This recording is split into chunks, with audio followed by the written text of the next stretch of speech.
Welcome, everyone. Good evening, good afternoon, good morning, wherever you are. Welcome. Welcome to Facebook Live. Today is the 16th of March, year 2022. Hope everyone is doing fantastically well. I know some parts of the country are getting warmer, so at least the cold weather is hopefully over. So welcome. Today, I'm going to, I know some members of our Facebook panel are missing, but I will start to introduce quick introductions of everyone that is here. Good evening, April. April is a psychic. She has quite a few modalities of healing, massage therapy, Reiki, Amadeus healing. So April also holds sessions during our weekend workshops. So y'all are more than welcome to attend the weekend workshop. We will have one on the 22nd. I think it's 22nd and 23rd of May. So mark your calendars, everyone. Make yourself available for May, the third week of May. April will be hosting one of the sessions. Good evening, April. Good to see you here. We also have Patricia here, who is a fellow member and a regular person on our panel. Good evening, Patricia. And also joined by Marla, who's here, a fellow member. Good evening, Marla. And Ken is here. Good evening, Ken. Thank you so much for joining, everyone. So along the lines of what we were speaking about before the Facebook Live started, I was listening to one of the Q&As. Kim Ing was hosting this Q&A during Be the Light coursework. This was done towards the end of 2020. So if I know people may watch this like at a later part in their lives. It may not be in the current year or current time. So just wanting to give everyone a background, 2020 was when we had a pandemic, which is the COVID virus 2019. So it's called COVID-19, right? Because it spread starting year 2019. It was named after the year. And so in 2020, Eckhart and Kim had a course based on all these fears, right? The fear is arising in the world, and he called it Be the Light. I don't know, Marla, if you took the course, but during that course, April, one of the questions was, this person, she was diagnosed with an aggressive type of cancer. And she said, Kim is teaching how to not resist, right? Resist nothing, surrender. Surrender to the fear, surrender to the anxiety of the pandemic, right? And so she says that she's been diagnosed with this aggressive type of cancer. And because of the aggressive type of cancer, and she feels very lonely, she does not have any relatives, she doesn't have any friends. So even for her to go to all her treatments, right? The many visits to the doctors, the many visits to get her treatments, she cannot find people. And then she feels this sense of abandonment, like, when she wants to ask somebody, like maybe a friend, to come, kind of relevant to what we were talking about 5 minutes back, right? Where I was saying get help. So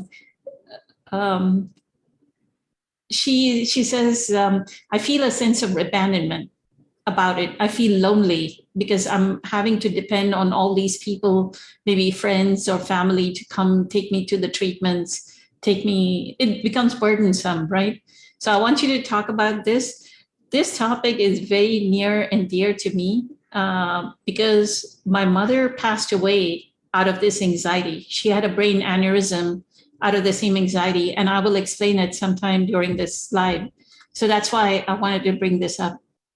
Go ahead, April. Thank you. So when you first said that, what it reminded me of was Anita Morgiani's story. I don't know if any of you have heard that story or listened to that story. But because I started out, I don't know if it started out is the right word, but so I started out with Wayne Dyer, and I just love Wayne Dyer. And Wayne Dyer found a story of this lady who actually had an NDE, a near-death experience. She had stage 4 cancer. She had like these like golf ball sized cancer nodules all over her body. And she actually died in the hospital, but then came back to life and is still alive today. And she said that one of the things when she went to the other side, one of the biggest things that she realized was that she had lived her life in fear. And all of that fear was held within the body and turned into cancer. It turned into this illness.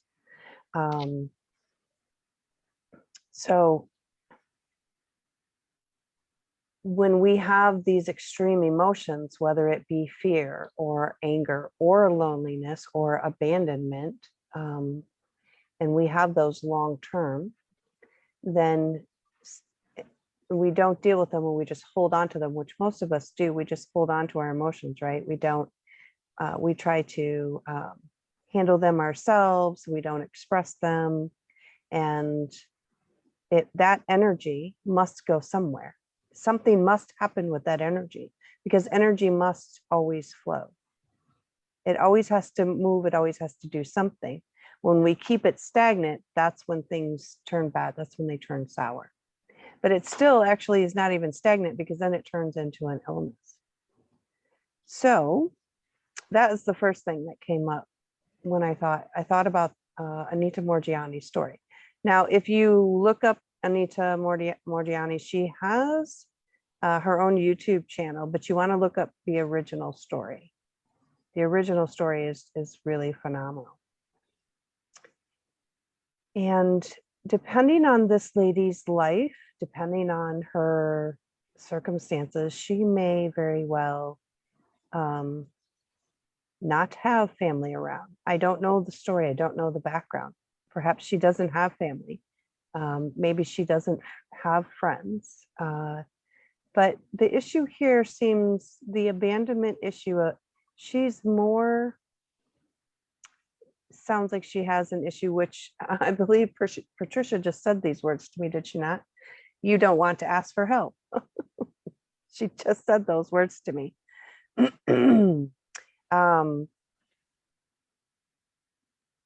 So if she does not want to ask for help, then by doing that, she can feel that she's alone in dealing with her issues and dealing with her illness and going to the doctor.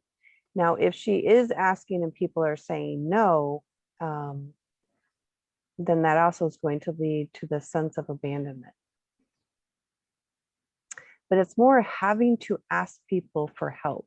So she feels that people should just volunteer. It's almost kind of what I'm getting from this. Part of her feels like people should be volunteering to be there for her, to go with her, to do this with her. And perhaps that's true, but that is, that's an expectation. Whenever we have expectations, we usually get let down. That's also an assumption. So it's kind of extreme and sense of abandonment, asking people of help and not finding help with immediate family.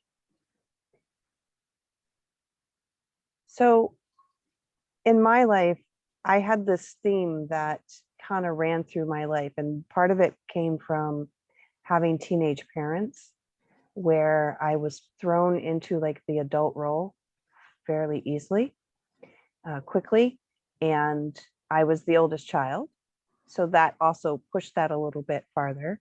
And then my mother leaving, again, pushed that even farther. So I had this theme most of my life that I was alone and that I will always be alone. That was my mantra for many, many years. Until I realized that I have never been alone. I have always had Source with me. I've always had that power with me. I've always had Source walking right next to me side by side. I've had my higher self with me at all times, watching. That little observer up there, the one that, you know, if I get irritated or upset, is kind of looking at me going, what are you doing? You getting upset? Right? I've never actually been alone ever. And when you can embrace that presence, that energy, that power of, I actually have never been alone. I can't actually be alone because I am one with Source. I am part of that. It is part of me. It's in every one of my cells. It's in every breath I take. I'm actually never, ever alone. That eliminated that abandonment feeling that I had most of my life. I don't have that feeling anymore. And do I like people to help me? Yes, I like people to help me. Or do I, you know, wish that people would jump up and help? Sure, I wish. I don't wish that. I'm saying that, you know, would it be nice for people to do that? Yes, but I don't expect it. I don't long for it. And I don't sit and think about how alone I am. That's only going to make your perception more off, more. So again, when you are in line with Source and when you know that you're one and that you're connected and that you're always supported, any thought that's off of that means you're off of base. You're not in connection with yourself, with your true self. So to think that you're abandoned means that you are not in presence power. You're not centered. Your thinking is off. It has to be off because it doesn't feel good. That's your indicator that it's off. If you're not feeling good, if you're emotionally sad, angry, if your feeling is not presence power and love, then your thinking is off. So I would go into presence power, connect with Source, and connect with the knowledge, the knowing, the sense that you have always had Source with you from day one. It has never left you, even when you are sick.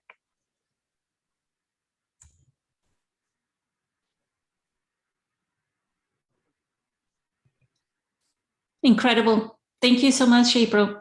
And I think that exactly was what Kim responded with, that you're interconnected. Like even Kim gave this story of she was feeling lonely one day, and then she was speeding, I think, and then a policewoman stopped her, right? And she could feel a connection with the policewoman for a couple of days. And she said, how do you feel that you're lonely? You're never lonely. Exactly what you said, April. So only our mind, I feel, when we have a narrative in our head that says we are lonely, are we lonely? But if we rest back in awareness, we are interconnected with everything else. And then to me, when she was talking about it, I was like, if you go in for your treatment, do you not feel a connection with your nurse and your doctors? How can you be lonely? Right? How much grace is there and gratitude in the fact that here comes a healer in the form of a nurse? Like I remember, like when I had my son, my labor and delivery nurse, she took, like a mother, she took my head and put it on her shoulder, right? Like I was in so much pain. She just held me. And I felt, you know, you don't need a mother. the mother arises in so many different forms if we allow it to arise. In the in this scenario, she could also, again, like I said, there's a judgment there and also an expectation. But perhaps if she's going to these treatments and then there are other family members and then she's saying, oh, they have somebody and I don't, right? So she's feeling alone in that sense. But that, you know, the universe isn't always, it's not the funnest game. But that in itself could be the teaching. Yes. That in itself of, oh, I have to go to this place and I am alone because nobody jumped up to say, I'll take you. But that in itself is the teaching of, okay, how do I go to this place and I be in my presence power, and I surrender and I heal. And really, this is very like, has like a negative energy to it. That's a big no-no when you're healing. You have to focus on the presence power, on the love, on the happiness, on the joy, on the gratitude to heal. Perfect. Thank you, April. Marla, did you want to say something? I thought you were getting ready to say something. Well, I was thinking about, I mean, the only thing that what's coming up for me is things back in my history, of course. And I'm well acquainted with feelings of abandonment and of being alone and not having help. Those are things those are experiences and feelings that I've had in my life several times.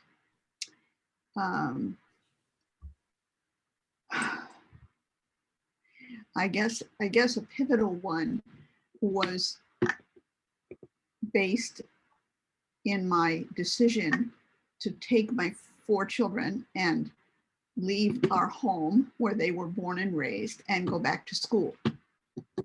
And I left my husband in the process. I had no money. Grace carried me along the way. I remember one night, I was feeling, I didn't know anybody in the place I was moving to. I was moving to a strange city. And I really was alone in my quest to take care of 4 children and make our future. And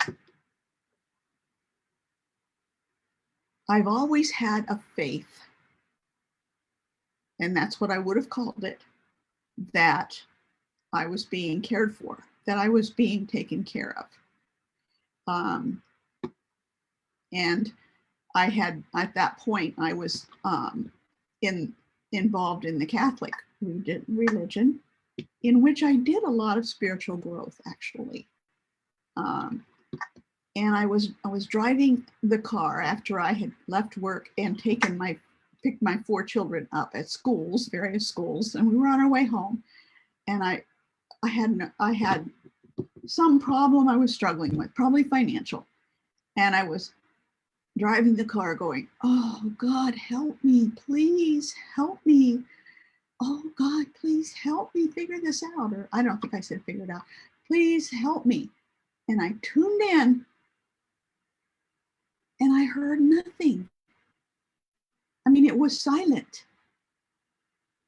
And instead of feeling, I was very surprised that instead of feeling abandoned, I felt, oh, there's nobody out there. God's not out there going to help me. Oh, he's turning me back to myself, is the way I expressed it at the time in the language I had. It's up to me. And with that came a huge surge of energy and peace and some clarity. And I never had to gasp out loud like that again.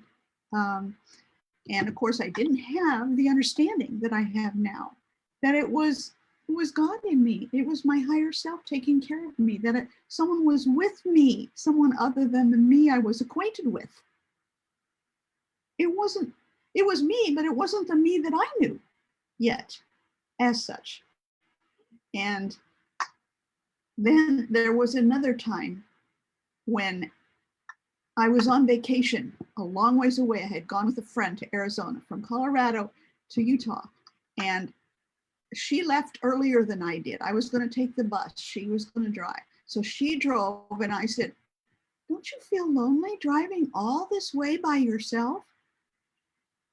And do you have they didn't have cell phones back then. That was 70s. And she said, "Oh, I always have Jesus in my heart."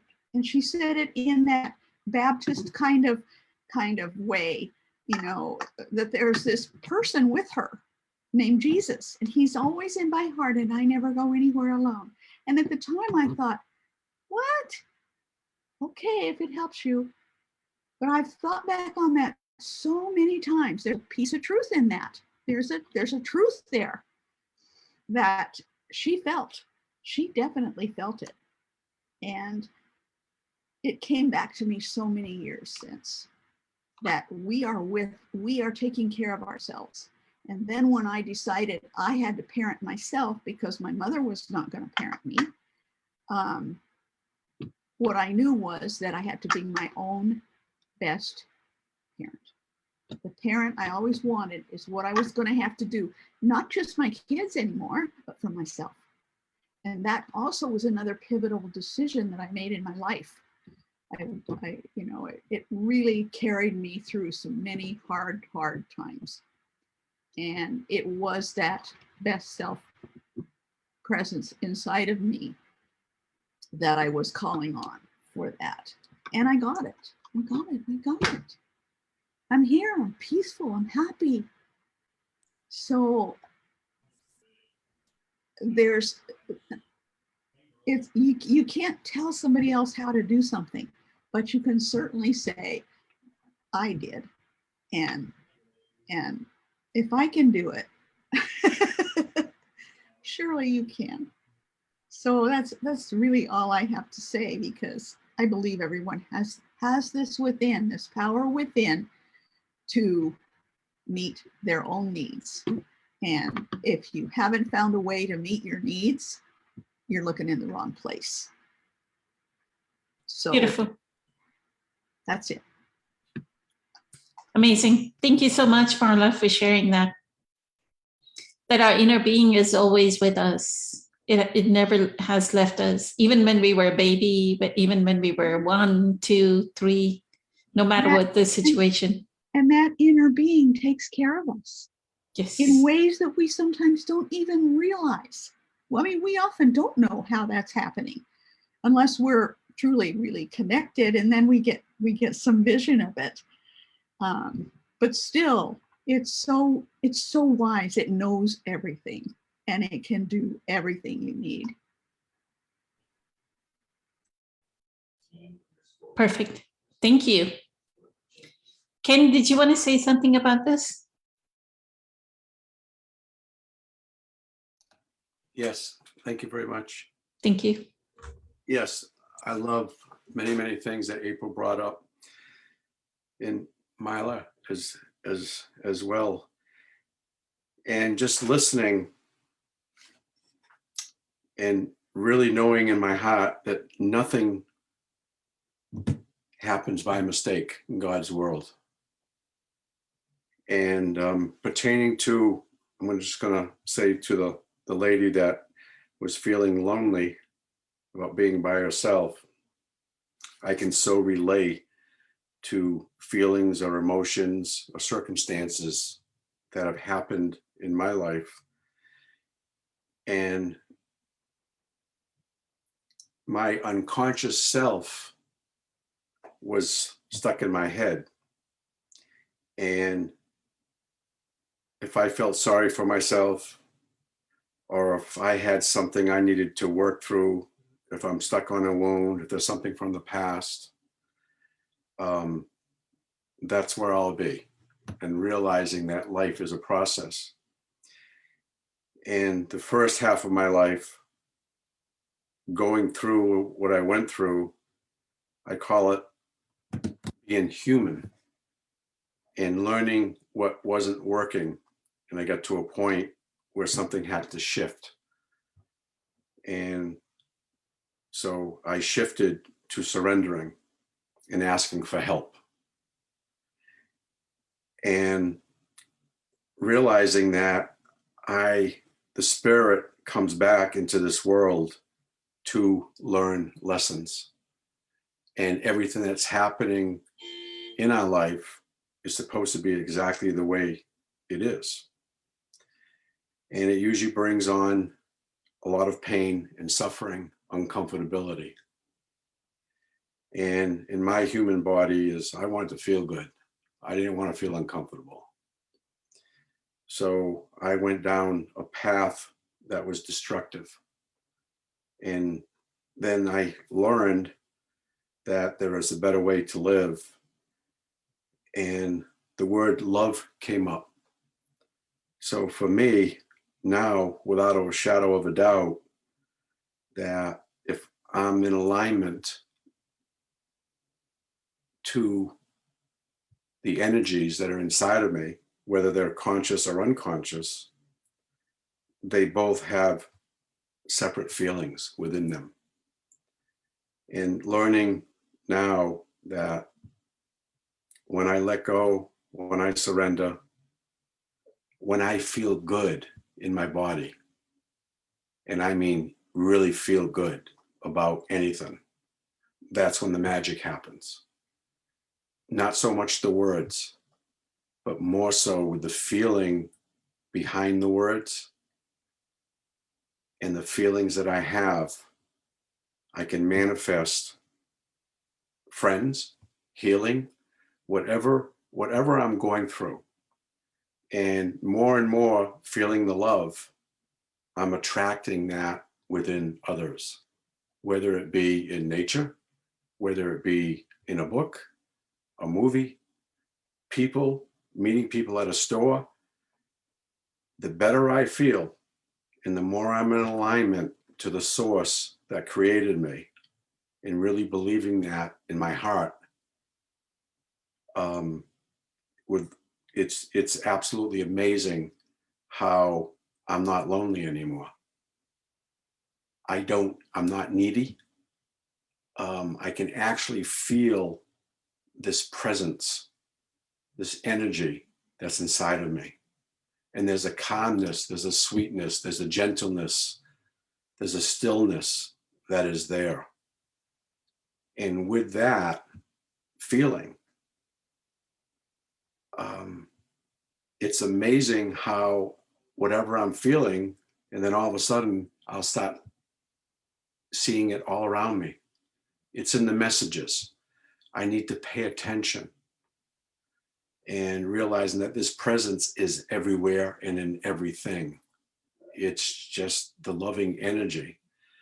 And then if I think of something, usually something from my past, depending on what it is, I can slip off what I call the God beam.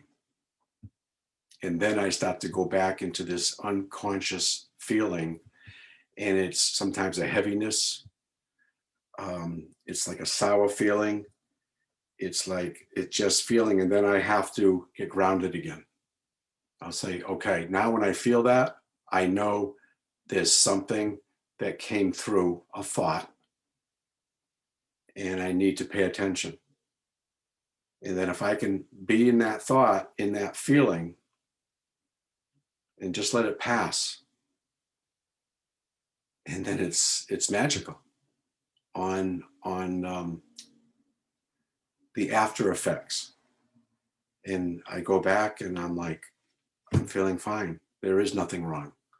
I used to think there was problems, and to me now, there are no problems. Things happen.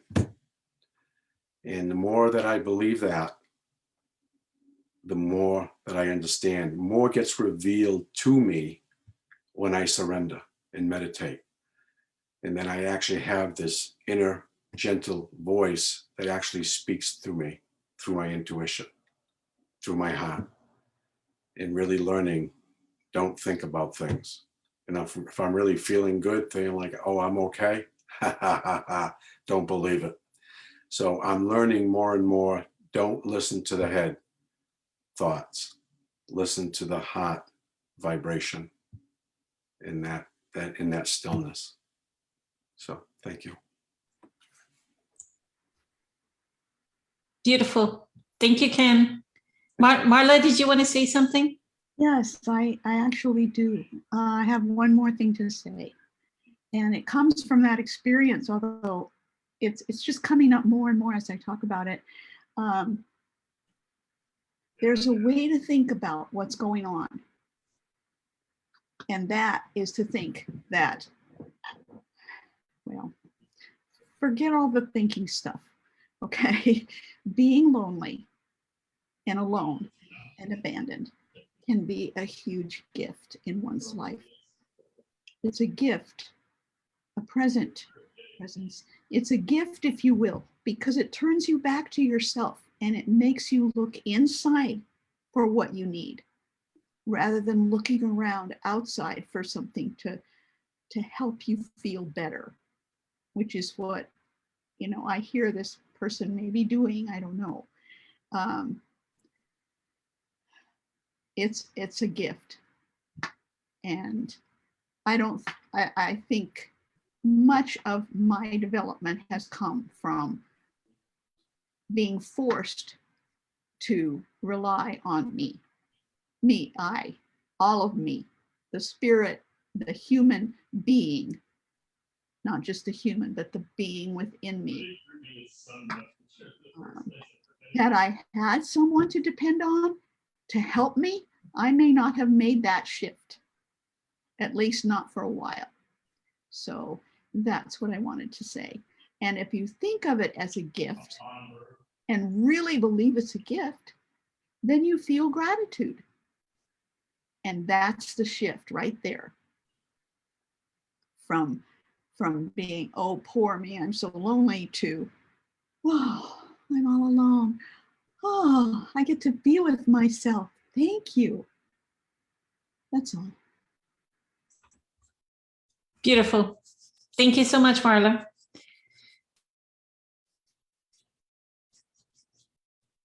Yes, it is a narrative, right? In our mind, what we are making out of the life situation. So to give my personal example, since very young, what I watched was my grandmother was taken care of by her maidservant all her life that I knew of her life. So that kind of told me that not always, so we have this collective conditioning that anytime that I need to be taken care of, somebody close to me, my son, my daughter, or my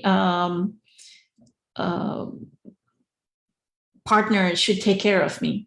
We refuse, the ego tends to create barriers, right? The separation, me, okay, an extension of me is my son and daughter, or whatever is the closest family. Yes, they can take care of me, but anybody else, like a best friend or a multitude of friends, or like here in the US, we have home health care. The home health care person or the nurse or the doctor is the other.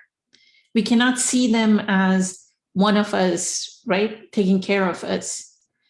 But for me, even as a child, I had watched my grandmother being taken care of by her maidservant. That kind of informed me that not always does support arise from somebody who is a family member. It can be anybody, not even related by blood, not even related by class, because she's considered lower class, not even related by class.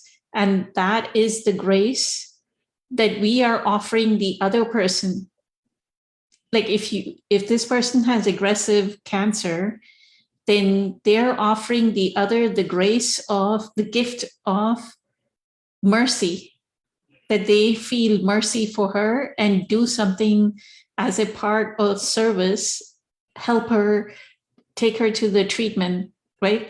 So she should look at it as that view, that my grandmother gave that mercy to this, like the soul contract between these two, going back to April's soul contracts.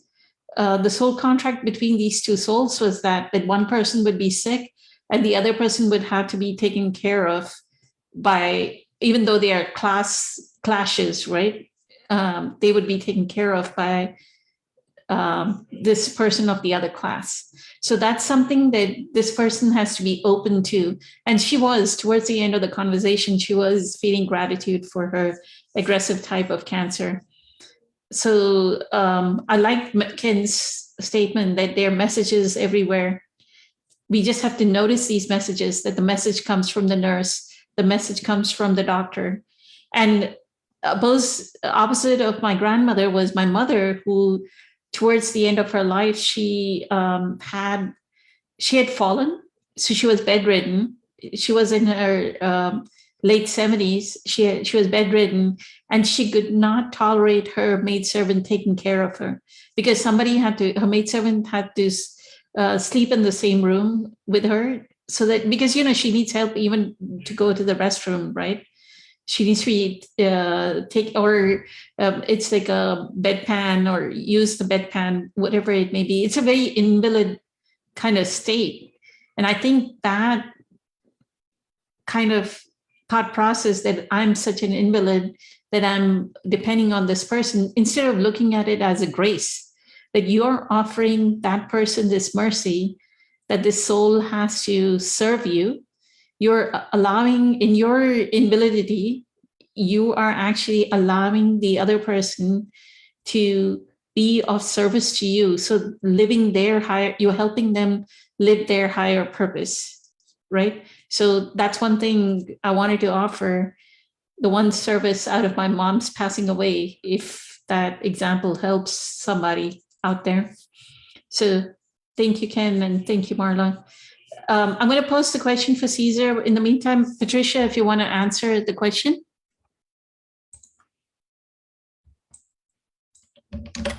I was actually going to let Caesar answer first, because his insight is always incredible. And okay.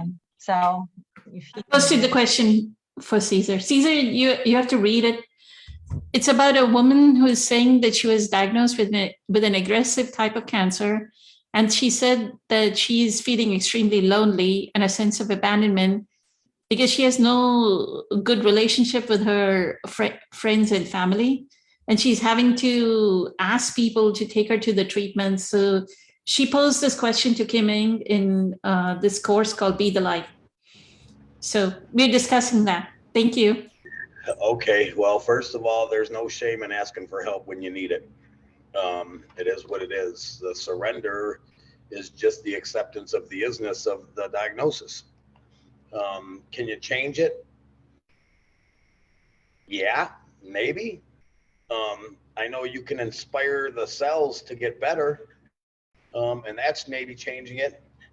And I mean, I know 2 or 3 people that had stage 4, one of them stage 4 lymphoma cancer as early as a year ago, got diagnosed by a couple of the best oncologists in the country. And today she is alive and well with no cancer, not even a trace. And she just went totally holistic, and she's great. And they have given her less than 6 months to top doctors in the country. And they were both baffled. One guy was baffled, the other guy was not. He just said, "What'd you do?" And she told him, and he went, "Yeah, that works." So, the stress will progress the disease. The feeling that way of not asking for help is gonna speed up the the prognosis of not being a good one.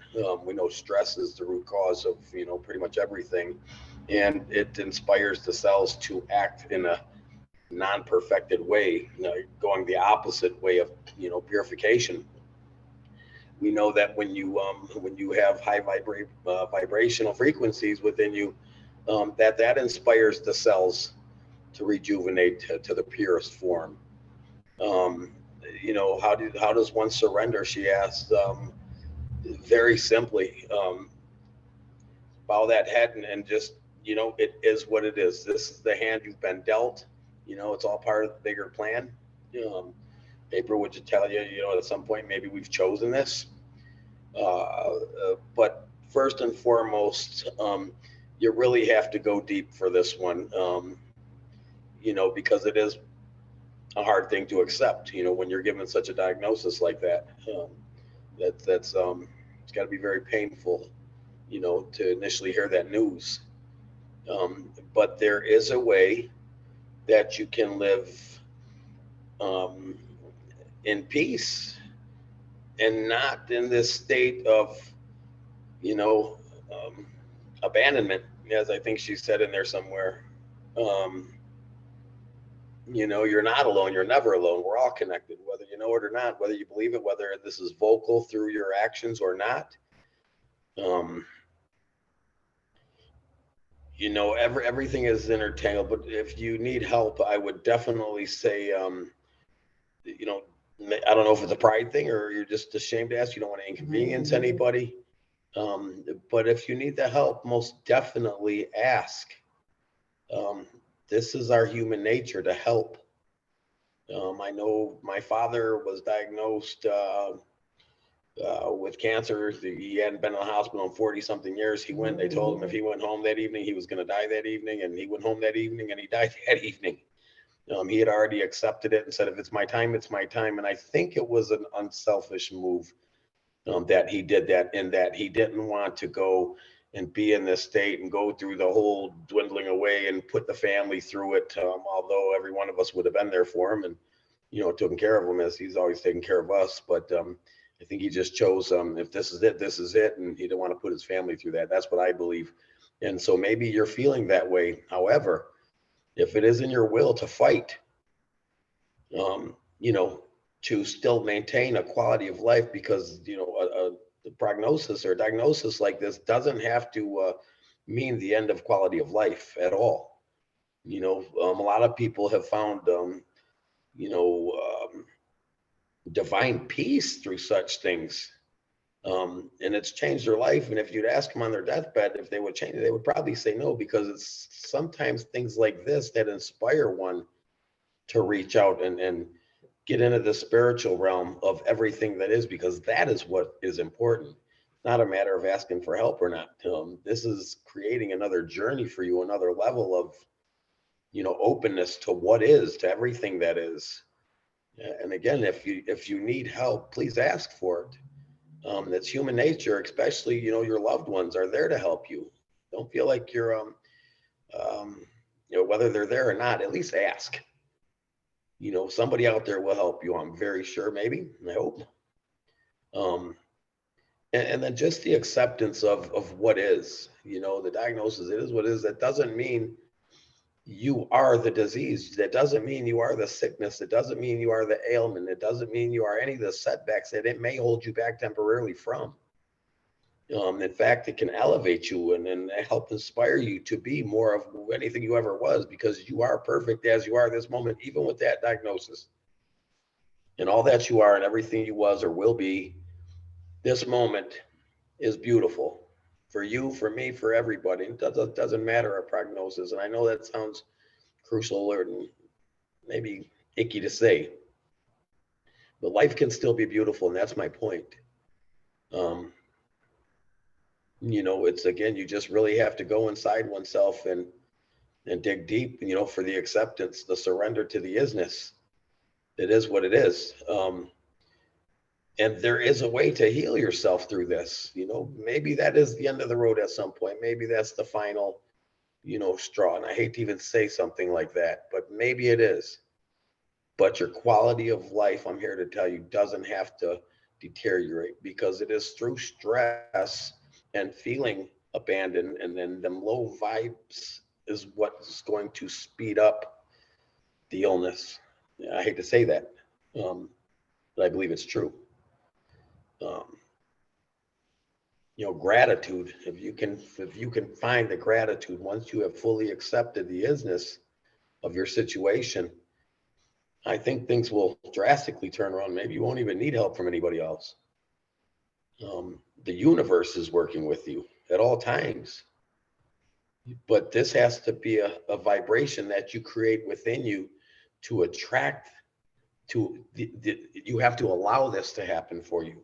You can't be in the state of negativity and feeling abandoned and allow things to be grateful for it to enter.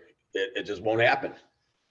You know, it's all about alignment here. You know, the energy of which you possess is what you are going to get back. If you are feeling grateful, that is the most ultimate feeling as far as manifesting anything, including health. And so that would just be my message to you, would just be to try to create some gratitude as often as possible.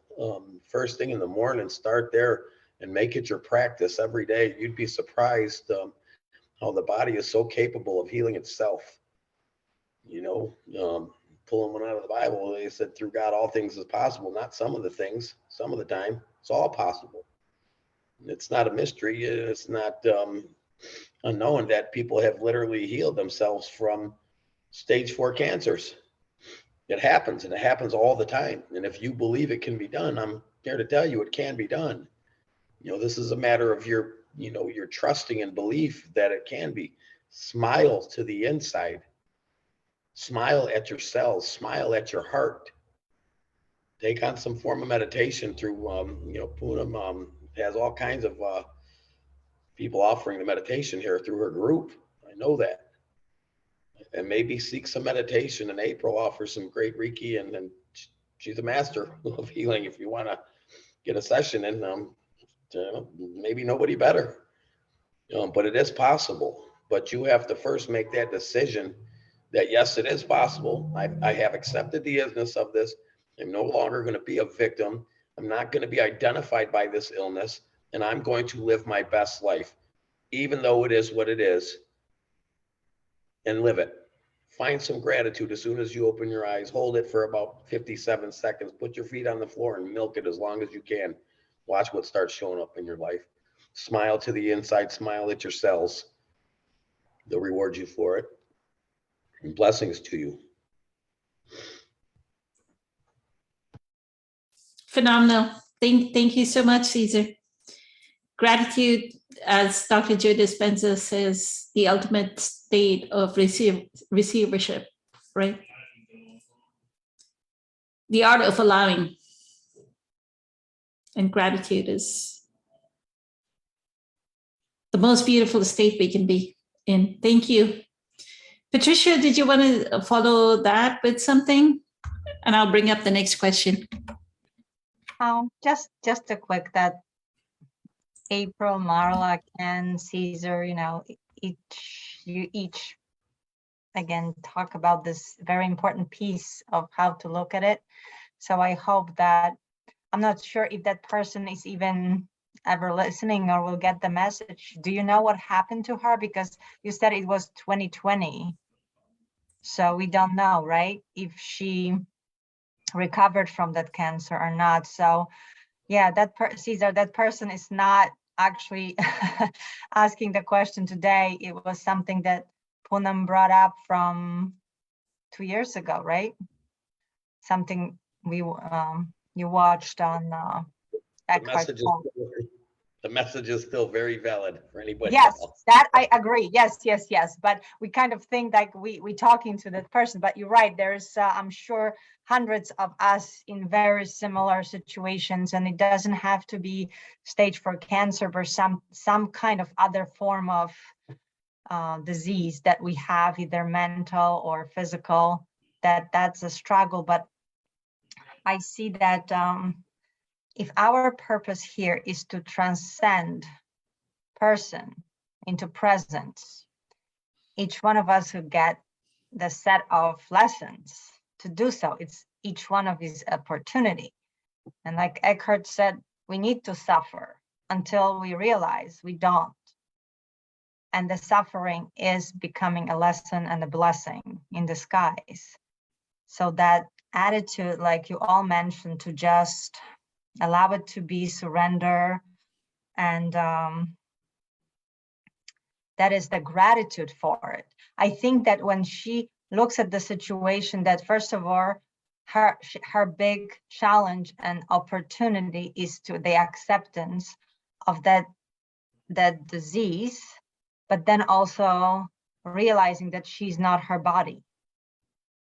So that this, and then this identification with the physical part of her, that she's energy, she's a spirit. So that will just, the ego, will just disappear.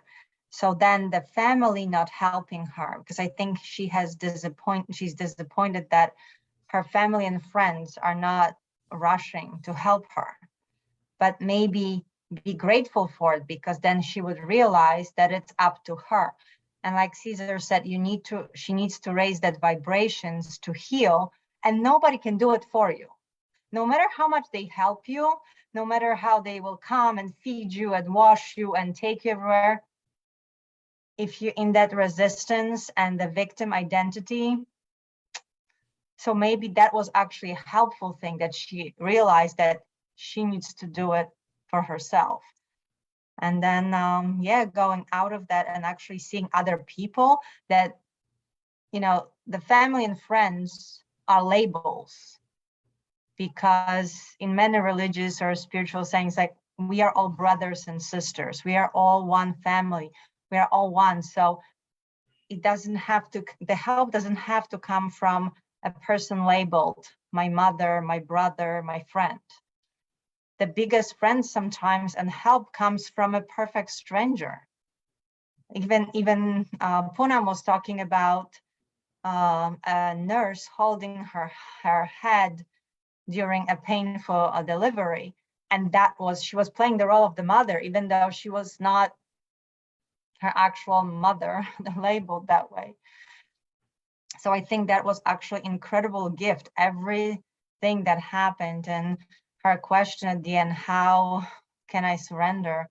It's just by being grateful and being present. So practicing presence, just breathing, getting in touch, with the breath, everything that Eckhart teaches, and Kim, and what we've been practicing, it works. You're right, people can heal. And then modern medicine calls it miracles. It's like, I found it fascinating. Like you said, all the other doctors like, okay, you've healed, good for you. Like, what kind of answer, right? But that was his ego. He didn't appreciate the miracle of life. So it's incredible, all the answers. Thank you. Thank you, Patricia. So April, the next question is, I'm aware of the Conscious Manifestation course, which is the Law of Attraction course offered by Eckhart. It raised a few questions within me. After the self-realization, do we still feel the need to manifest better circumstances in this physical dimension?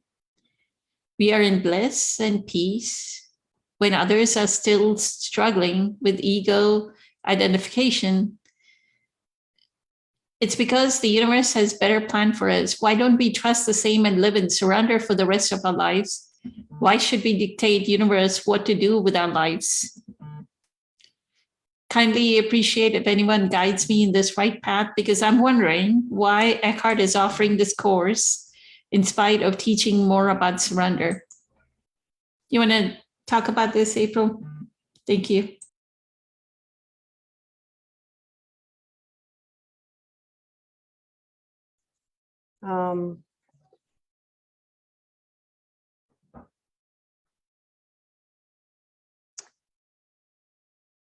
I think one of the things is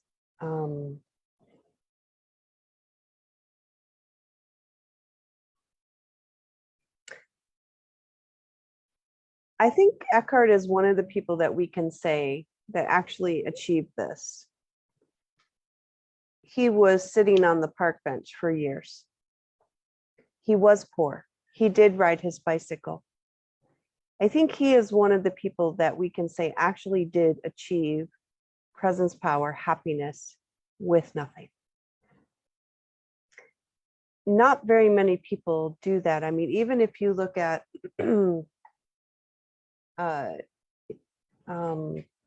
like the Dalai Lama and stuff, they still had,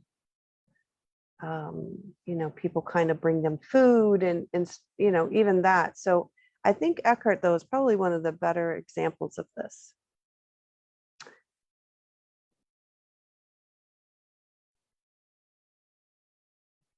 The whole reason we are here is because the one, unity, creator, had a desire to expand, to grow, to learn. So this desire to manifest better circumstances in the physical dimension is, and we're using the word better, so it's not necessarily the word better, but to grow and to expand is the impulse of life. That is what life is. That is the whole reason we are here.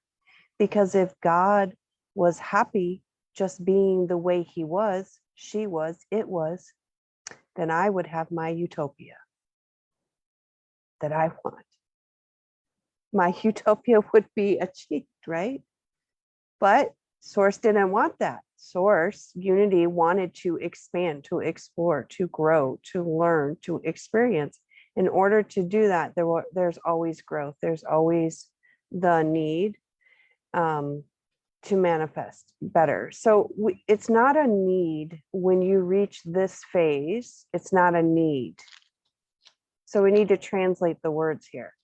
We need to switch out the words. And there's some teachers that say, what is that saying?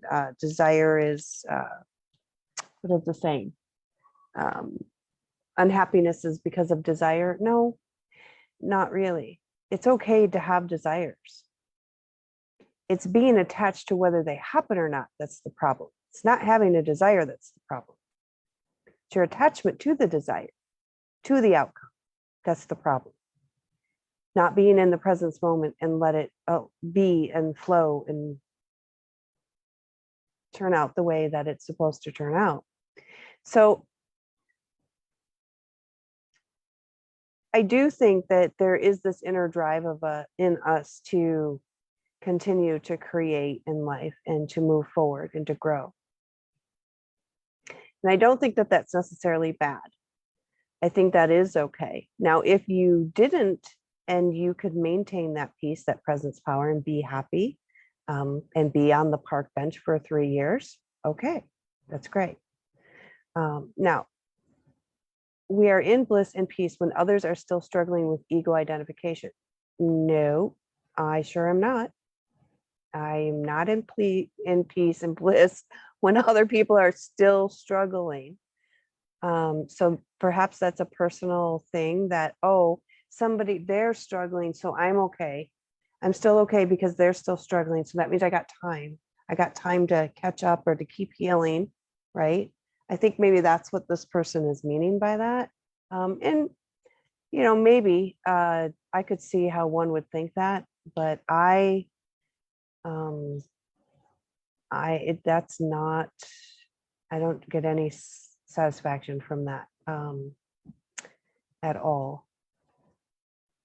It's because the universe has a better plan for us. Yes, again, the universe always does, will grow, will expand, will learn, will continue to experience. We come here to experience life. On the other side, because everything is pure energy, you cannot actually experience life. So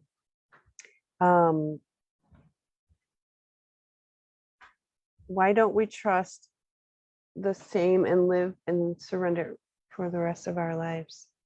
Why should we dictate universe what to do with our lives?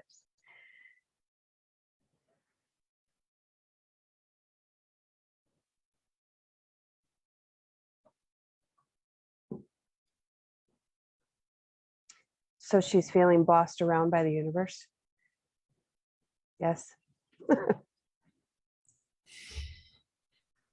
Yes. Why don't we trust the same and live in surrender for the rest? Well, you can. You can absolutely choose to live in surrender for the rest of your life.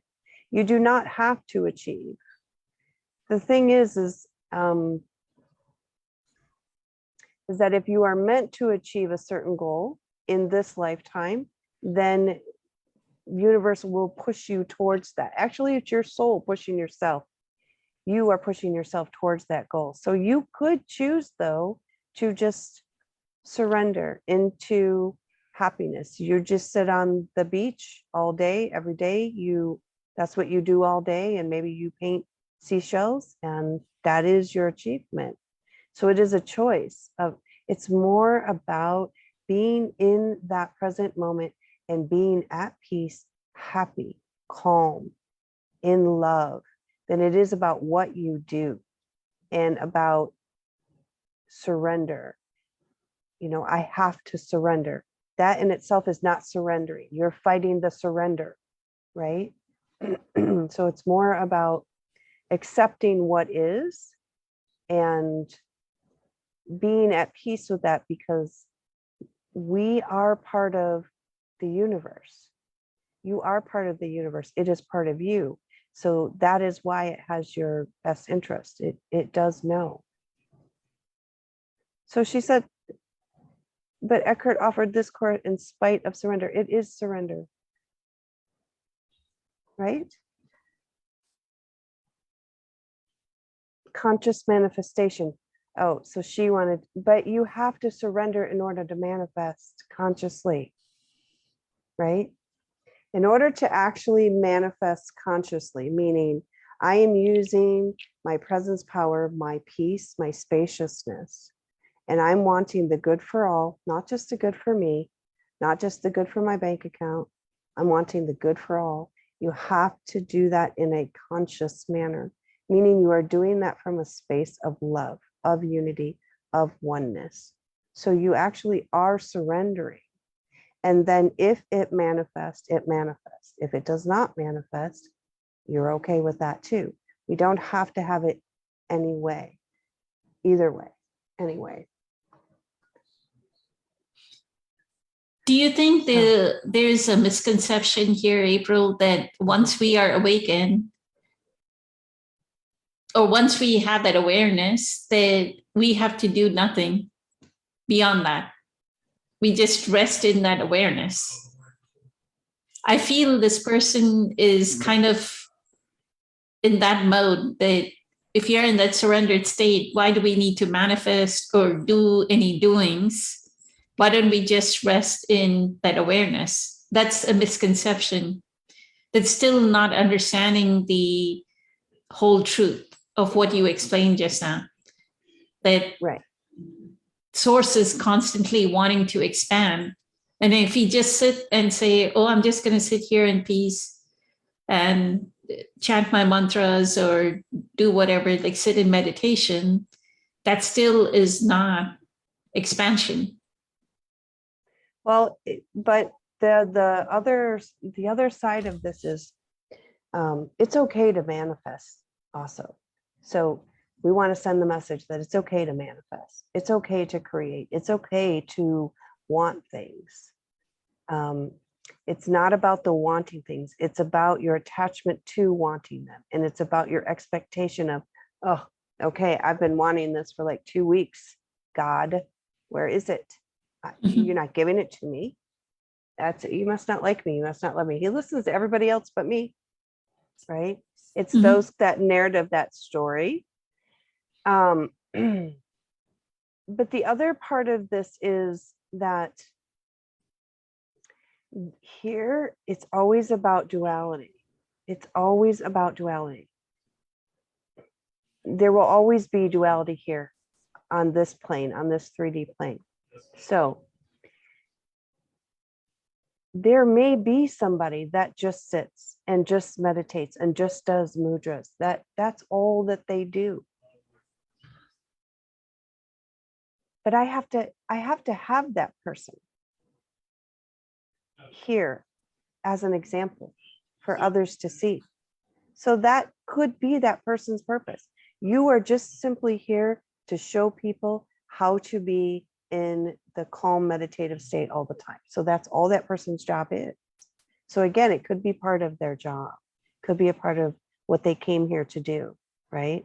It's just the same as the angry person that is put in your life is there to show you, for you to observe the angry person and go, whoa, okay, I don't want to be like that. But how do you know you don't want to be like it unless you have that angry person in front of you? How do you know you don't want to meditate and be peaceful like that? Wow, that person looks so peaceful. We have to see it. So we have to still have all those experiences. So yes, I think that there is a judgment here that why should I just dedicate, my whole life to this? You don't have to, but it is very peaceful, and you will feel love, and you will feel connected, and you will feel that you are whole, that you are not missing anything.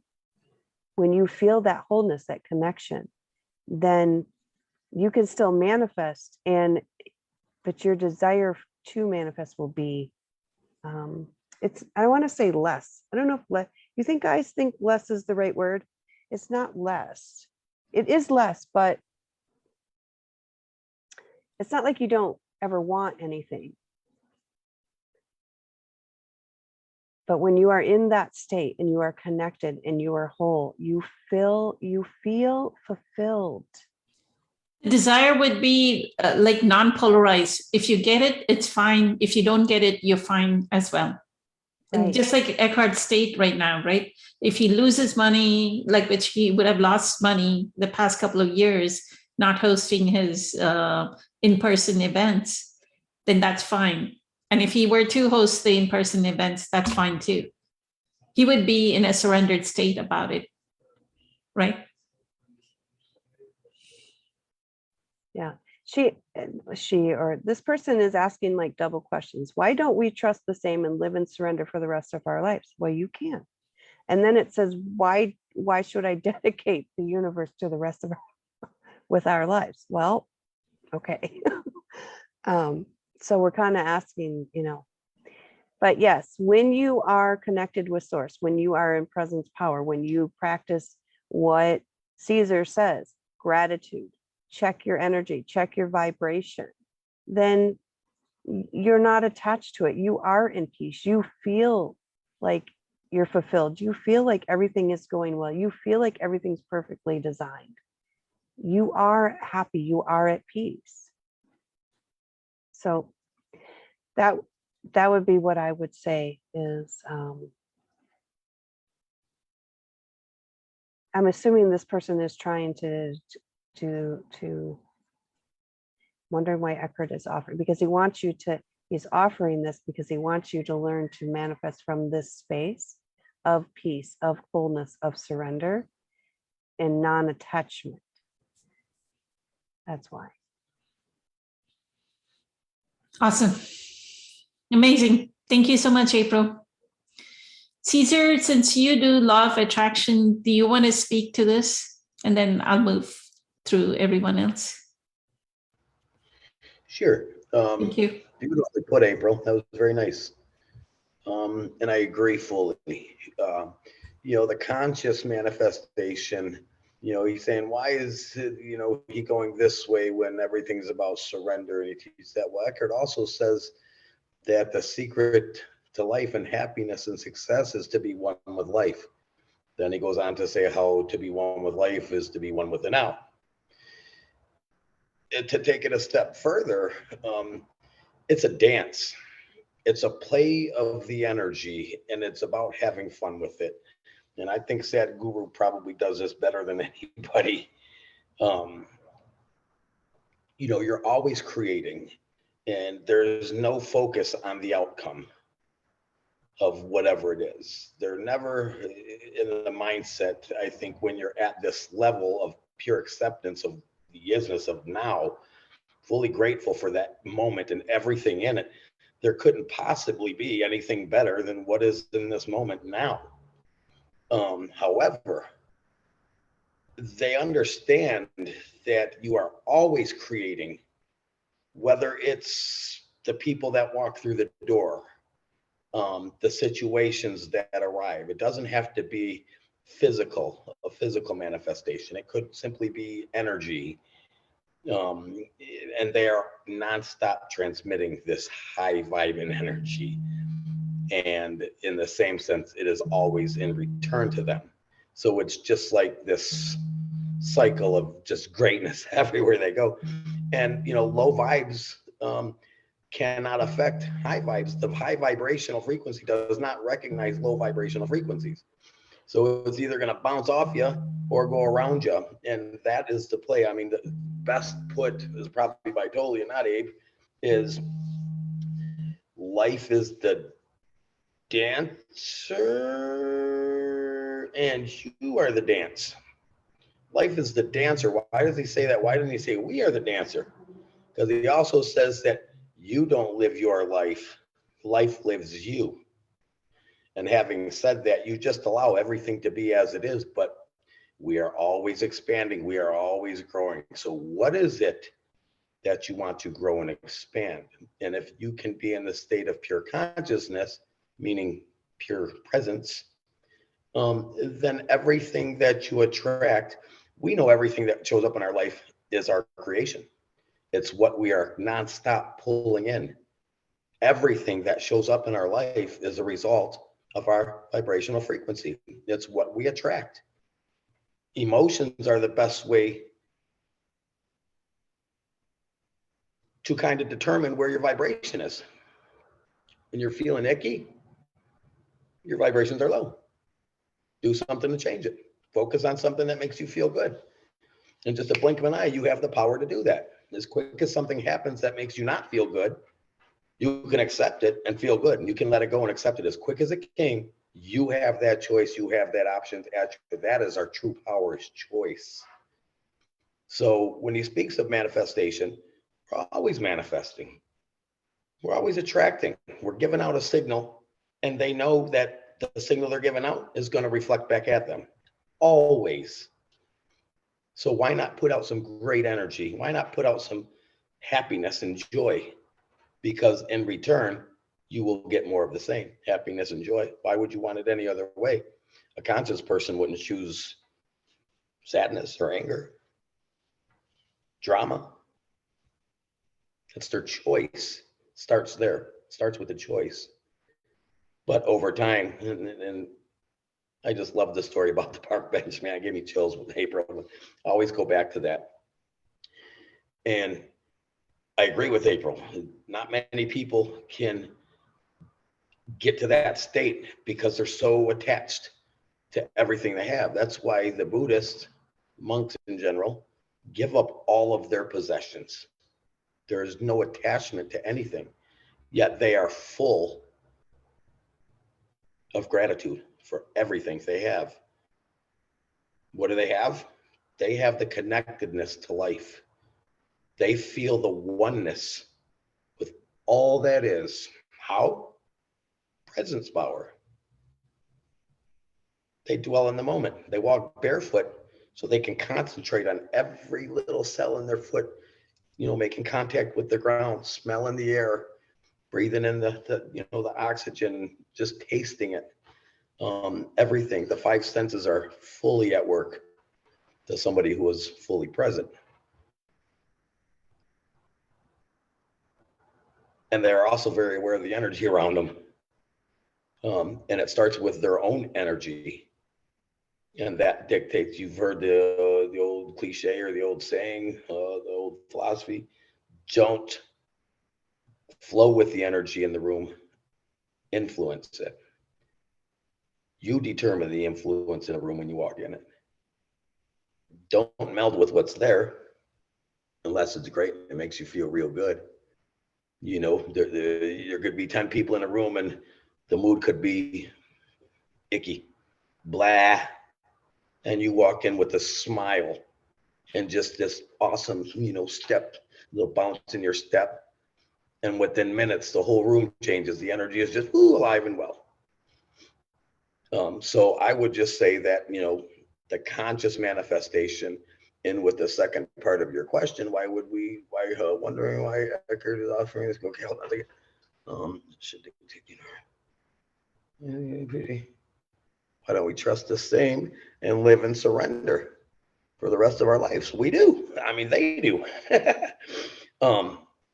Non-stop state of surrender. Something happens, surrender to it. It is what it is. This person just said that. Surrender to the isness. Full acceptance. It's the now. That just happened. Can't change that. That's surrender. That's surrender. They live in a state of surrender. Or acceptance, same thing. Forgiveness, same thing. Three sides of the same coin. Truly three sides of the same coin. And if you can apply that to everything that happens in your life, you'll be in that state too. Because that's just fully acceptance of the moment. And whatever the moment contains, you are fully accepting of it. You surrender to it. It happened, can't change it.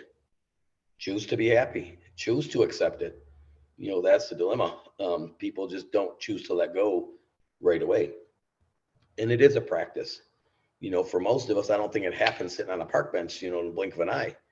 I think, you know, we're always chasing this thing called enlightenment. Does one ever really truly achieve enlightenment? Maybe.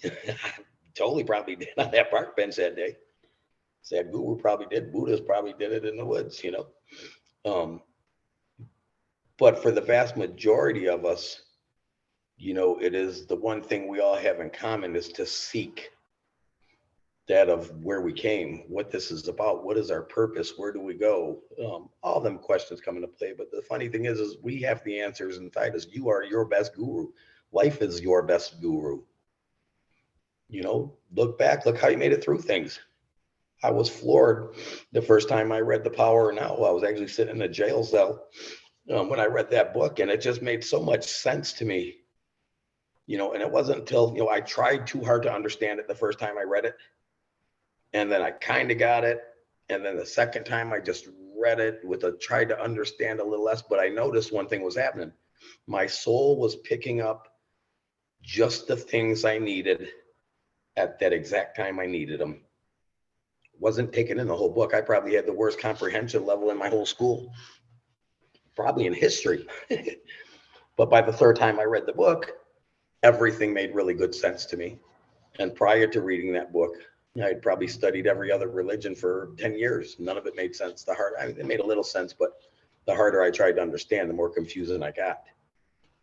And then it was that book that brought me back to all them religions that I can flip to a page in any of the teachings from any master at this point and have clarity within what they were trying to say. And that's a beautiful thing. And the bottom line really is acceptance, surrender, forgiveness. First and foremost, that's, you know, every great teacher's lessons right there.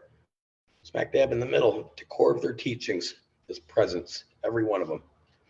You know, then there's a few things that go in line with that, and there's not many after that. You know, the non-duality, the attachment, non-attachment, you know, law of nature, you know, the art of surrender, the art of acceptance, the art of allowing. You know, many of them are just universal laws. It's just the way it is. So yeah, very interesting, good question. You know, but life is really just it's just a play of energy, I think, all the way through it. And once you understand that you are one with everything, that play of energy gets really, really fun, because nothing is really that serious. Nothing is that serious. It doesn't matter if you're in jail or, you know, your best friend passed. It's not that you're going to pass. You might have cancer right now. We're going to pass. This is just a short, very short time we're here. Have fun with it. Have fun with life. You know, you are your expression of consciousness while you're here. Make it fun. Make it interesting. You have that choice to do it. Why would you choose anything else? I'll just end there. Beautiful. Phenomenal. Thank you so much, Cesar, for that. I like the analogy of your feet, you're walking barefoot. And this reminds me of, there was a time, maybe in year 2004, 2005, No, this would have been, when did I start watching Super Soul Sunday? Maybe 2011, 2012, around that time, 10 years back. Even Dr. Deepak Chopra, after being such a renowned spiritual teacher, thought leader, right? He went to Thailand to be a Buddhist, to go to a Buddhist monastery in Thailand and spend like 10 days. And he shaved off his head, they shave off the eyebrow, like they take off all identification, right? And give you a robe. So, and the, whatever they call the highest monk, that guy is like, looks like he's 35 years old. And here is Dr. Deepak Chopra, who's been a thought leader for 20, 30 years. He's like 55, 60 years old, right? And Dr. Deepak Chopra, like, if y'all know, in Buddhist monasteries, you're supposed to ask for alms, like people give you donation, which is they may give you some rice, some vegetables, whatever, and whatever you bring back is what you eat, right? So you have to go barefoot begging, and whatever you bring back, you eat. And so when Dr. Deepak Chopra had to walk, he said it hurt really bad because in Thailand, the surface is not, it's cobbled stone, right? Like they're stones, it's unpaved. The street is unpaved. So there's rocks on the street and you're putting your bare foot. And so he tells this head monk, hey, my feet hurt when I put my foot down. And so what the monk says is, when you put your foot down, first put your foot down and the other part lifts up. So put your attention on the part that lifts up and it's not hurting. You know, that little transition, that my foot is hurting when I put my foot down. But if you shift your attention to where it, you know, because you're doing heel toe, right? What part hits the stone? Don't put your attention there. Put your attention on the one that is not hurting, and you won't hurt. And that was a incredible, like I remember this, he was telling Oprah this answer, like talking about, I think Oprah had something called Next Chapter. I don't know when he explained this, but I saw this whole video of his going to Thailand and getting shaved and everything. But this was like such a beautiful lesson. So I wanted to bring that out of Buddhist monks walking barefoot. Yeah, that's awesome. And that just goes to show you can literally place your attention on the things that feel good, not the things that are the, you know, Abe has always said, like, you know, life is like a buffet. You don't take the things that, you know, that you don't like, that's not appealing to your taste buds, and put them on your plate and walk back to your table and be like, no, Abe. Don't put your attention on the things that don't taste good, that don't feel good. You know, you take what you like, that's appealing to you, that makes you feel good because it tastes good. Same thing. That's a great. That's probably one of the best analogies I've heard, Poonam. Thank you for that. That's awesome. And it's just in that split second, you know, that part's coming up. That's awesome. I love that. Yes. Thank you. Thank you. Marla, did you want to say something about this little topic? Okay. I have taken the conscious manifestation course, and Which year did you take it? I'm sorry. Which year did you take it? First time it was offered. It's been offered twice, right? I think they offered it this year as well. Every year they offer the same 4 or 5 modules, 6 modules, I I think. think it was the one he offered after the First Awakening. School of Awakening. Okay, 2019. I think in 2019. It was that one, yes. Yeah. No, because I didn't think I was ready for it. And I thought, because as I read this question, I recognized, I identified with, I don't know that she feels the same way, but when I've heard about conscious manifestation, what I've heard is I want more money, I want a nice house, I want a good car, I want a happy family, all those things that humans think are desirable, okay? And I've never really felt like that was important to ask for. Health, yes. You know, there's some things I wanted, like health, for example. So I took that second course, and what I found was that, like you've said, somebody on the panel has said already, not to be focused on the outcome, but rather than say, I want to be able to run 20 miles in a week. I want to run 5 miles a day for the next 3 months. That's my goal. Instead of that, how about I want to be healthy and I want energy? It's how to formulate the question. And as you pose the question and get the question right, or get what you're asking for accurate, realistic, you need to be surrendered. Surrender. It's a course that you have to be surrendered in order to be able to use well. And it also requires you to surrender even more. To let go of outcomes, you have to surrender more. So it isn't really that we're dictating the universe what to do with our lives. No, we're not separate from the universe. So how can you do that anyway? What it is asking for more alignment. It's asking for what does my spirit, what does my higher self want? What does my being want? Well, I want to be healthy. I want to be more loving. They're all self characteristics. They're self-care and self-growth. We're born with this incredible sense of curiosity. Anybody who's watched a baby, which I've been able frequently to do lately, sees that we're born with an intense, curious nature. And we have to surrender to that. It means that we're going to always be reaching out to find out more. What's that? What can I do with that? That is desire, the kind of desire that is being desire, not just human desire.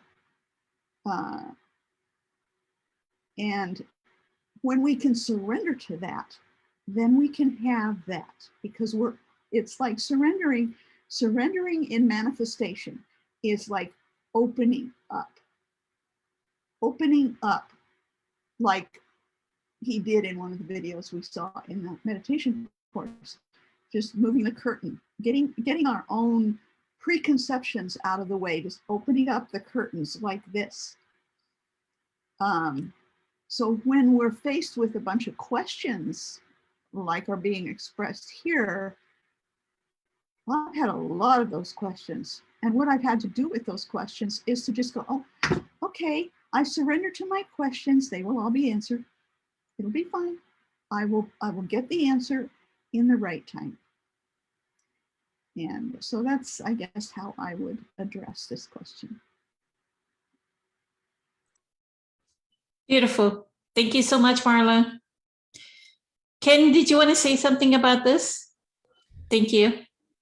Yes, thank you very much. And thank you to everyone else who have spoken on this. What I feel about this is it's having balance within myself to feel what's coming up. And there are times when I need to be unconscious so I can understand the duality, so I can understand the lesson. I honestly do really feel that that's why we're here, is to learn. It's like we're human beings having a spiritual experience. And to be present is a huge part of the process. And at times, when I'm learning something new, or if I get triggered, the first level is being unconscious. And then there are steps in the process. And to accept the process, in that many of us will be able to look at something differently than one another. So when Eckhart does his work, people that have done their work are ready to do what he's proposing. And the idea of being in alignment, this is our process. Where are we in our process?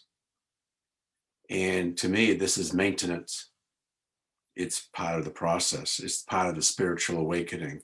It's part of learning more, because it's never finished. And my spiritual awakening is, how am I taking care of myself? How am I committed? How much am I committed? And then there's different like, what is my gift? And I'm finding that if I'm in alignment to my gift, being with other people, and I honestly do feel that is happening in my life at this time, I'll feel it, I'll know it. And I feel like when we get to that, I know it, to me, I have to be in presence to really understand that. I can't come up with that answer with my thinking mind, because I've learned it plays tricks on me. So there are different energy fields. There are different energy centers. There are different stages. And I'm in school. I'm learning. And I love learning. And I love learning about spirituality. And there's always expansion to it. And the more that I reveal, being with like-minded people, it's amazing how new information just comes in. The dots go together, pieces of the puzzle, you're fine. And I realize I cannot do this alone. So it's helping me in so many ways to understand the diversity and that balance of what is needed. And that will depend also on how healthy I am, or how I'm taking care of myself in the present moment. So great answers. Thank you. Thank you so much, Ken. It goes back to Caesar's life as a dancer, and we are the dance. So we align ourselves with the inner being. And as we align with the inner being, something comes through. Just like Eckhart says, if Eckhart were to say, I'm not going to consciously manifest anything, then he also has a saying where he says, if he would have not written The Power of Now, he would have been sick. Like if he would not have made the decision to move from London to North America, which is Vancouver and California, then he would have fallen sick. So there's that aspect too, to how does consciousness, or this Holy Spirit, or whatever you want to call it, that's flowing through us, what does it want to do through us? That's why one of Marla's favorite meditations that we do is, Who Am I? It's called Know Thyself in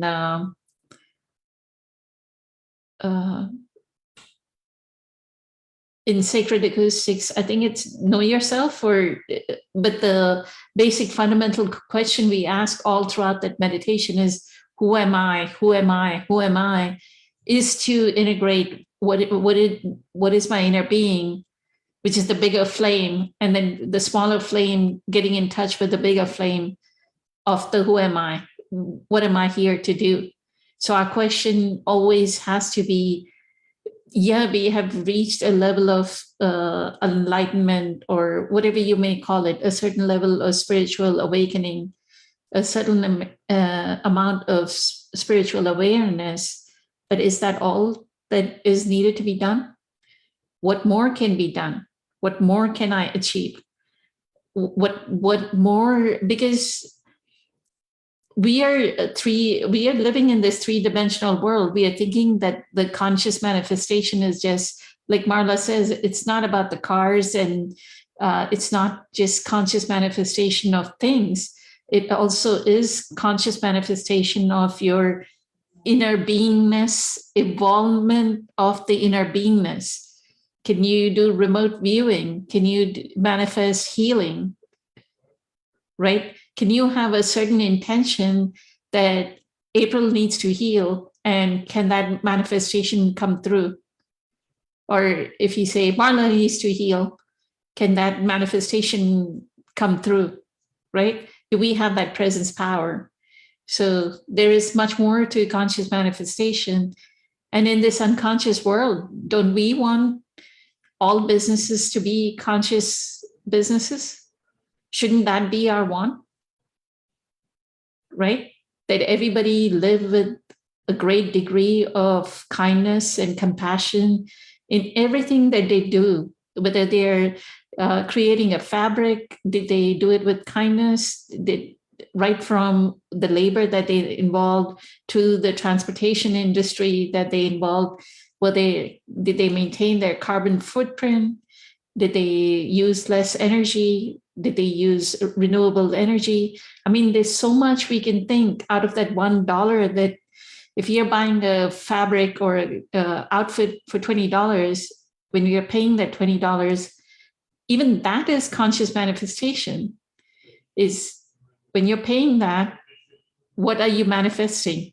Are you manifesting unconsciousness? Are you buying sugary cereals or Fruit Loops and whatever the sugary cereals are? Or are you taking the $20 and buying something that is non-GMO and good for your body, right? Are you buying more dairy and more milk? Or are you buying something that is more better for your body? So each thing is a conscious, we are manifesting, even breathing in and out, like Sadhguru says, even breathing in and out, we are manifesting because we're taking something from the plants, right? That is a manifestation. We are breathing in and breathing out. We're giving out carbon dioxide for them to consume. So thank you, Ken. Patricia?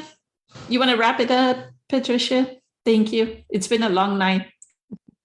Yes, but I enjoyed, and the questions were incredible because, again, they're always so universal. I think that we surrender in order to consciously manifest. So that's why Eckhart's teaching and his webinar makes sense, because it's not one or the other. It's always the same thing. I mean, how can we consciously manifest if we not surrender? So it's just looking at it at a different angle, I think, but it's all the same thing. But I actually wanted to ask you, Poonam, how do you define manifestation? It's just when the thought changes, or desire, which is thought in a sense too, somehow, our emotion turns into the outside object or a situation?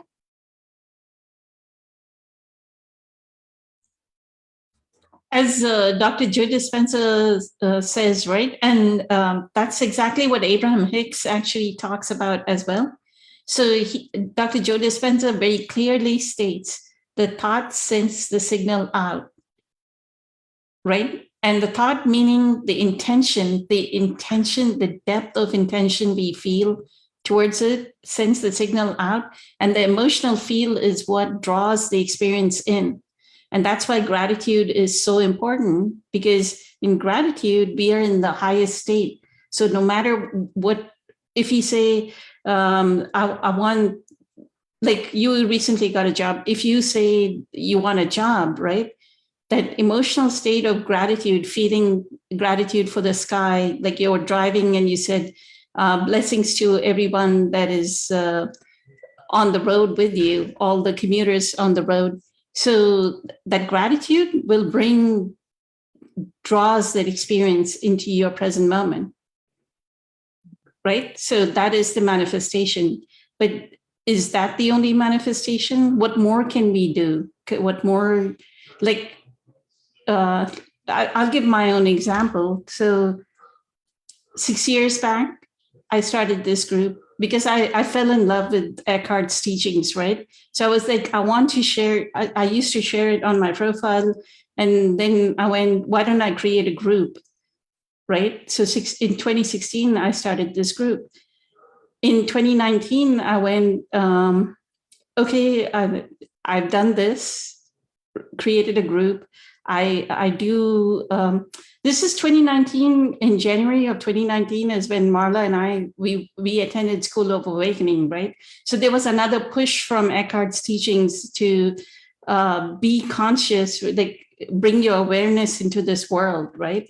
So I went, okay, what should I do more for the group? What can I do more for the group, right? So I had a friend, Parker, and I discussed it with her. She was also following Eckhart's teachings. And I said, I want to do more for the group, not just post, like we share, every group that is Eckhart Tolle related does the same thing. They do a post or they do a video of Eckhart's, and that's all they do, right? It's the same, realize that you're in the present moment. The past has no power over the present moment. The same quotes are shared and reshared. The same power of now quotes are shared. So when I discussed with her, she said, let's do videos, right? That's why the YouTube channel is there with the videos. So we did that in 2019. We just started a little bit.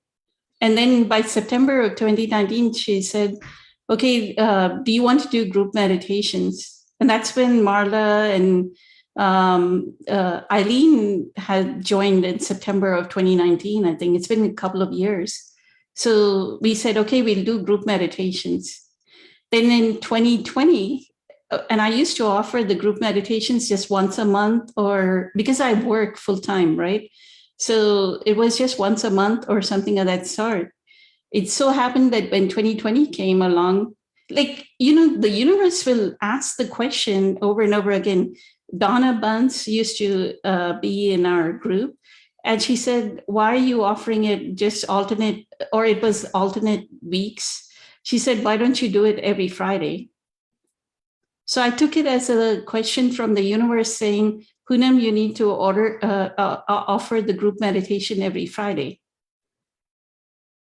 I didn't make the choice myself. The universe asked the question through another form. And if you see, that's how Eckhart works as well. He's listening. Tony Robbins is the same way. Since you're about to attend Unleash the Power Within, what they're doing is they're looking at the audience, and that's why they want you on camera, is because they're trying to feel the energy from the audience. They're trying to feel, when you do the chat responses, they're trying to feel what does the audience want so that they can give the audience what they need, right? Where does the audience need to be served? And that's how I've been with the group as well. The same thing, we started this Facebook Live Q&A, and suddenly one day, Louise responded on one of the Q&As. So I messaged her directly. Same thing, April suddenly responded, and I messaged her, like in the, where the live is going on, that's how Abraham Hicks, Caesar, you were going to say something? So that everybody can hear it too. Well, so when Abraham Hicks has an audience and she goes into her channeling as Abe, people are there and she picks someone to come up into the hot seat, but she's not picking it on source, actually picks it just the same way you said how, Tony Robbins, and they get the energy from, and they're actually allowing the universe to work through the people. And so when Abraham picks her person to come up in the hot seat, it is more so the person that is going to spread the most information to the rest of the people in the room based on, law of attraction, exactly right. What it is. But yeah, so it's the universe working through people. Agree. Thank you. Beautiful example. So it's like that. Like, we don't have to actually say it's not a calculated, I am going to manifest this. It's just listening of what the universe wants to do, right? I'll give one more example. I know Marla raised her hand. So Lakshmi and I connected over Super Soul Sunday. Both of us, just like Donna, Lakshmi and I connected through Super Soul Sunday, maybe in year 2011, 2012, 2013, like years ago, right? Nowhere did we ever discuss that we'll do workshops together, right?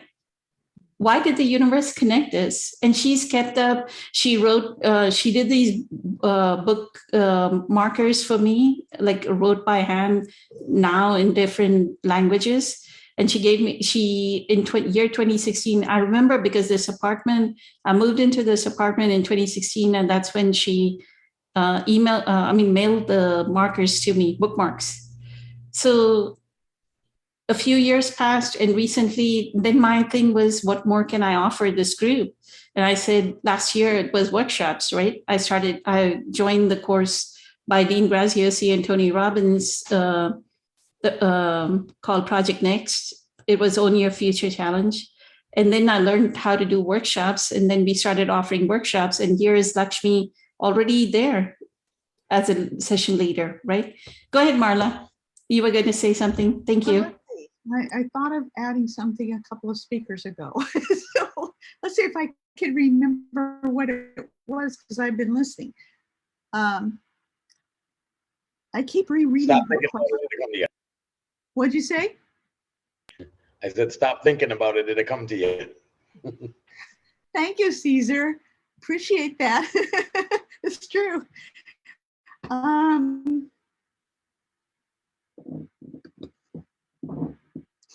Okay.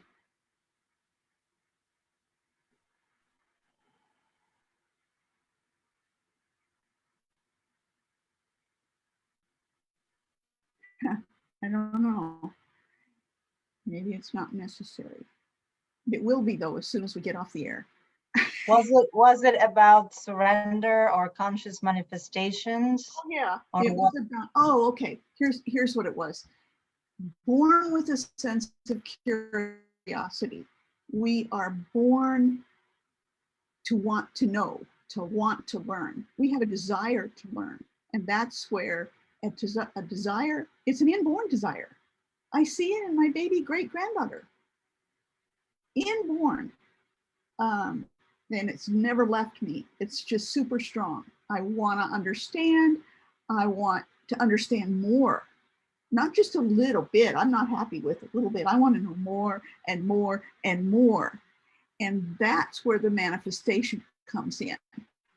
And we can only know what we need surrender in order to do that, because we cannot escape our three-dimensional human world.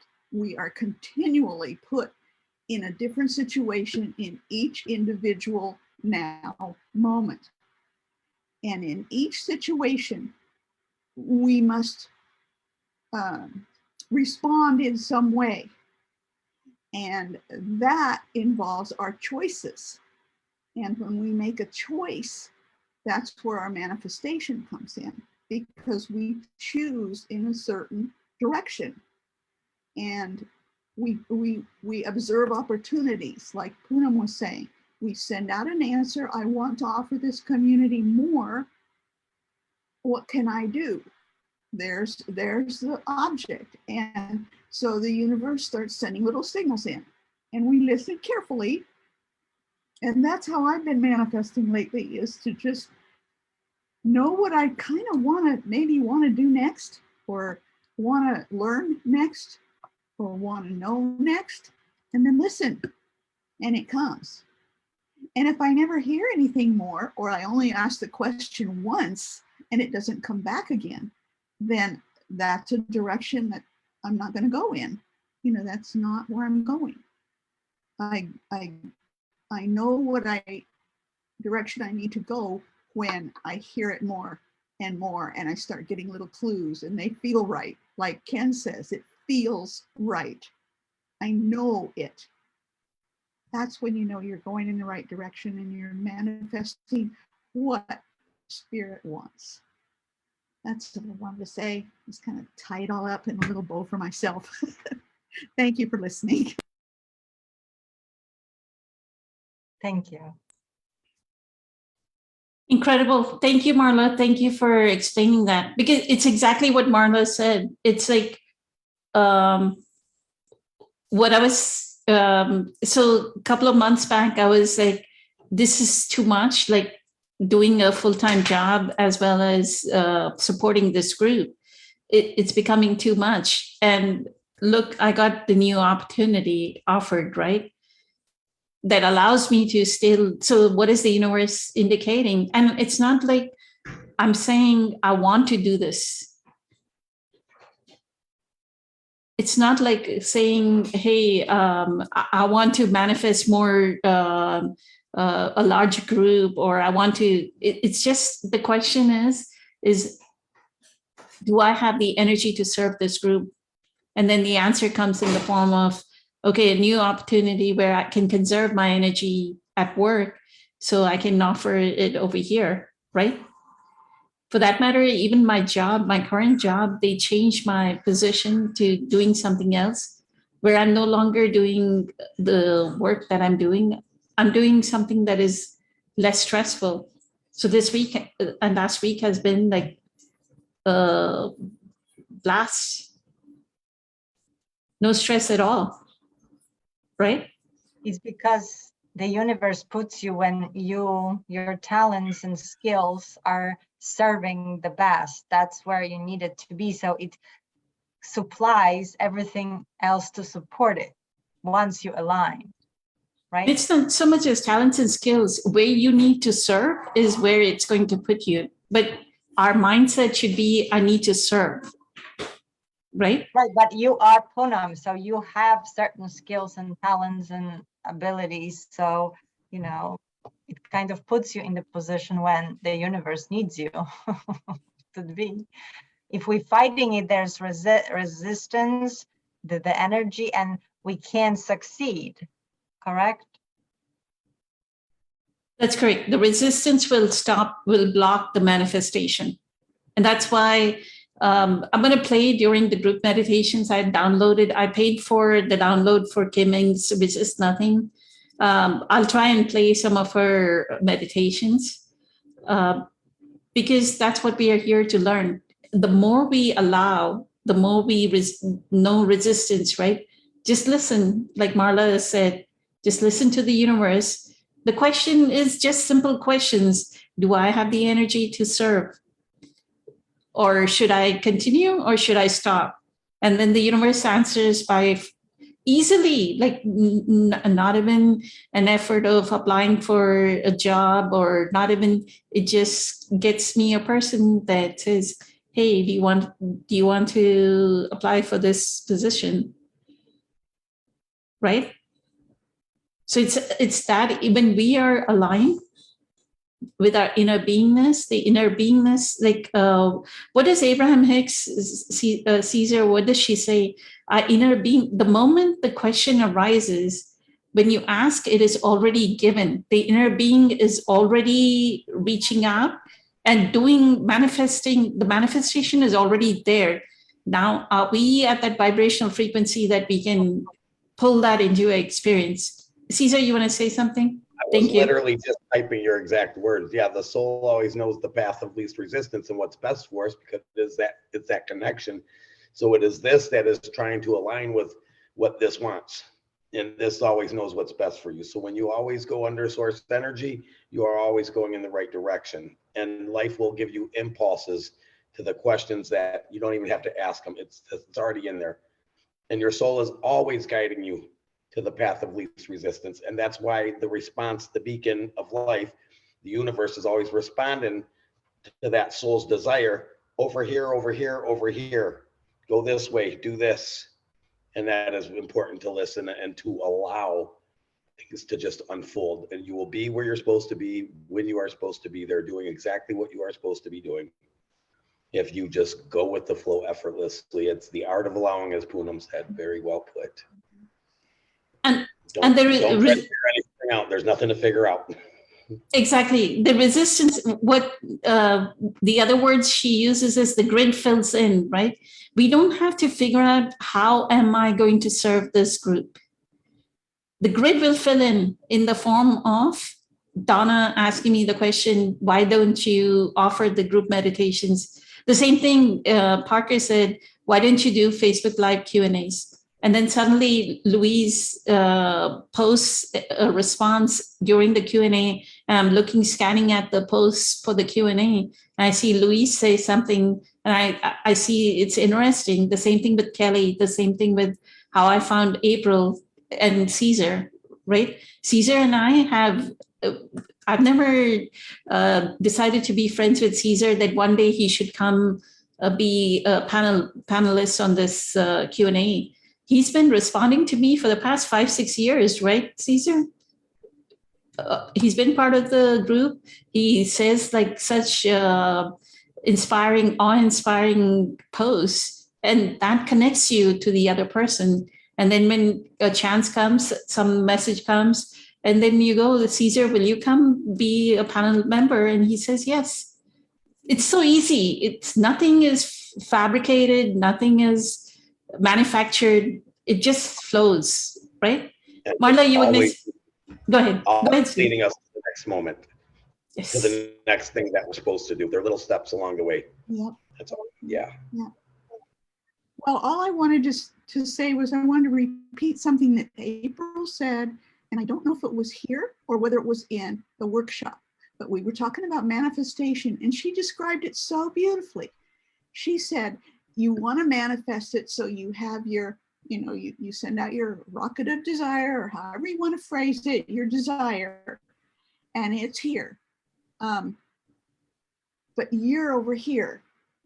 And the universe has to figure out how to get you from here over to here. So it's already been fulfilled, but you have to come from here to here. And that's where you have to listen and pay attention and respond appropriately. And I just love that description of hers because it really did make it clear for me. That's all. Beautiful. We'll end up on that note. This was incredible. Infinite gratitude to all of you, and Lakshmi and Nada and Christina, Mike. Everyone has been online. Louise has been online responding. So y'all are, infinite gratitude. And I am so deeply humbled by this experience. So many blessings. Have a fantastic week. I'll see you all on Friday. Have fun at UPW, Patricia. Good night. Thank you. Thank you. Bye.